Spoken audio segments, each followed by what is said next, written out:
Okay, this video goes over aggregate planning, and I'm going to go over the level strategy, the trace strategy, and then the optimal strategy.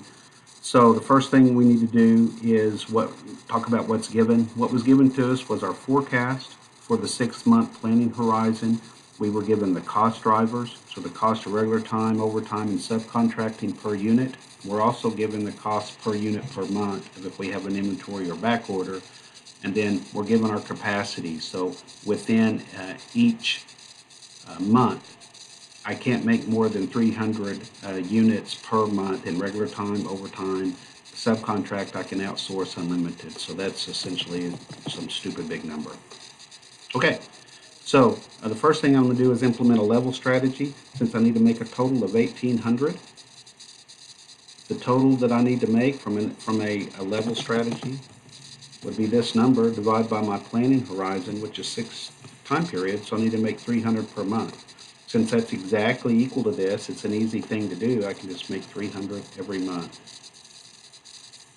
So that's my level strategy, but because I'm not making demand, you can see in this case I make more than demand, I'm going to have my inventory is going to be changed. So there's a formula for inventory position is equal to the previous time period's ending inventory plus what you make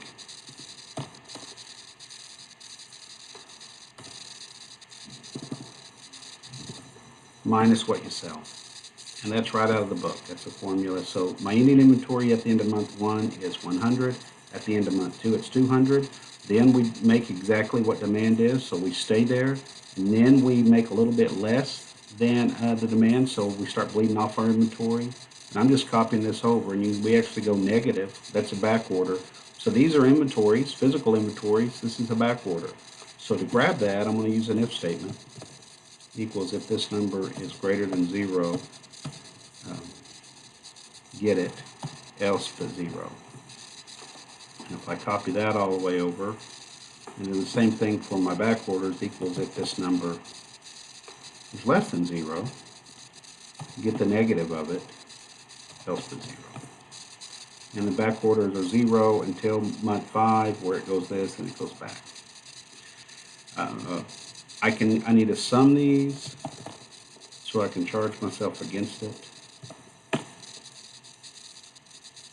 So now I've got my 5 different things that I've done and my 5 cost drivers.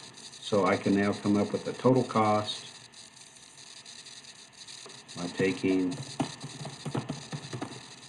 these 5 against these 5 cost drivers, like that.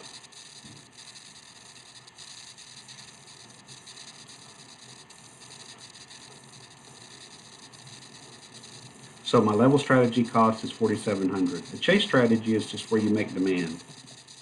So demand is 200 in month 2, I make that. Demand is 300 in month 3.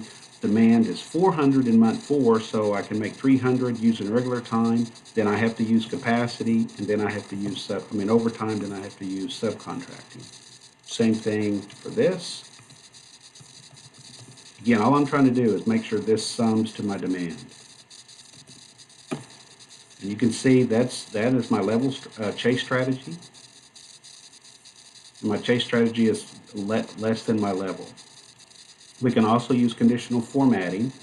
So I'm going to go under Home, Conditional Formatting, and add a new rule, second choice.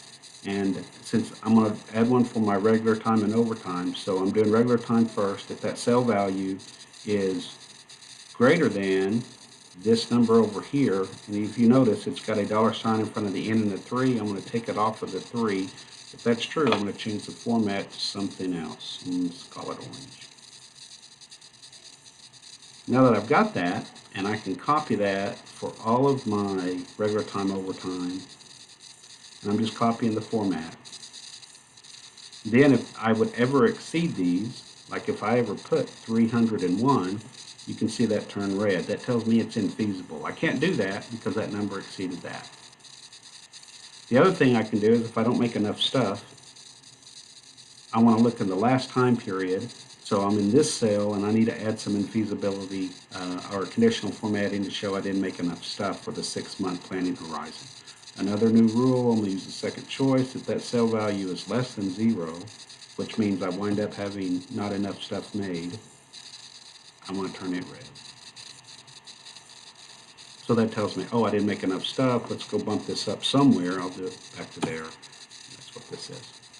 So that's level strategy, chase strategy, and conditional formatting.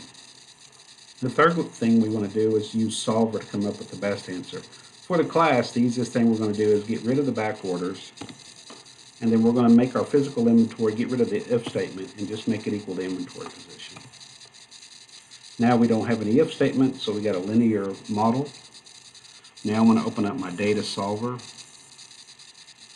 What I'm trying to do is I'm going to try to make my cost as small as possible by changing these 18 cells. That's the only one you want to choose, just the monthly capacity choices.